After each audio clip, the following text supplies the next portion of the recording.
Patrick Clancy left his house to do two completely ordinary things: pick up children's medicine and pick up dinner. Less than an hour later, he came home, and all three of his children had been strangled. Cora was 5, Dawson was 3, Callan was 8 months old. There's no dispute that their mother, Lindsay Clancy, did it. The question is what happened while Patrick was gone, and whether the evidence shows Lindsay had lost control or still knew exactly what she was doing. Ms. Clancy was criminally responsible. That afternoon looked almost completely ordinary. Lindsay searched for a restaurant called 3V. She checked the route. She asked Patrick about takeout, and shortly before he left, a stop at CVS for children's medication was added to the trip. Patrick left to run the errands, but prosecutors say those errands created something else. A short window when Lindsay was alone with all 3 children. My opinion is that she did have the capacity to appreciate right from wrong. And what do you base that on? Asking her husband if he didn't mind takeout from 3B. She had asked the potential witness to go on a longer errand, who I thought was significant. The defense says that interpretation ignores what had been happening to Lindsay for months.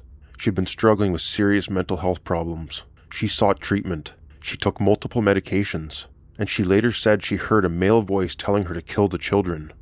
And then herself. I believe she was having adverse reactions from the time she began taking the medication in October up to and including January. Even a prosecution expert acknowledged that medication had caused serious adverse effects. So the question isn't whether Lindsay was suffering. She was. The question is whether that suffering made her incapable of understanding or controlling what she was doing, and that's where the alleged voice becomes important. One prosecution psychiatrist said Lindsay's description of it was unusual. The voice appeared, repeated the same command, and then, according to her account, stopped after the children had been strangled. Is it typical, based on your training and experience, for someone to hear command hallucinations and then for them to stop abruptly? No. But then came what may be the most important testimony in the entire case. Prosecutors asked exactly what this voice supposedly told Lindsay to do. Did the defendant tell you if the voice told her where to kill the children? No. Did the voice tell her how to kill the children? No. Did the voice tell her what to use to kill the children? No. Did the voice tell her in what order to kill the children? No. Did the voice tell her where to try to kill herself? No. Did the voice tell her in what way to kill herself? No. She had control throughout. According to the prosecution's expert, the voice gave a command, but those other decisions still had to be made by Lindsay. And while Patrick was away, something else happened. He called Lindsay from CVS. She didn't answer at first, but then she called him back. So Mr. Clancy was at CVS and he called his wife. She did not pick up, but she called him back, and so had the presence of mind to do that, but also to conceal from him what was going on. The expert believed that call mattered because Lindsay was able to interrupt what she was doing, respond to Patrick, and conceal what was happening inside the house. Had she not called him back, the expert testified, Patrick might have become concerned and returned home.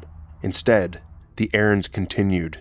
And prosecutors point to one more important detail. The psychiatrist testified that he found no evidence Lindsay held a delusional belief that something was wrong with her children or that they needed to die.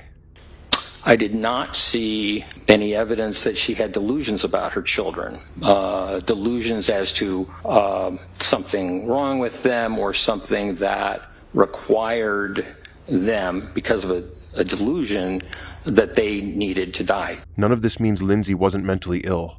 She was. What it means is that mental illness and criminal responsibility are two different questions.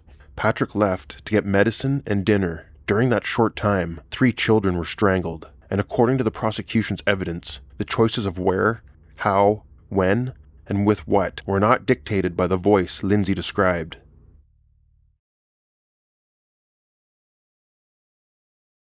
That's what happened while her husband was gone, and that is why the question hanging over this entire case is so difficult to ignore. Did she know?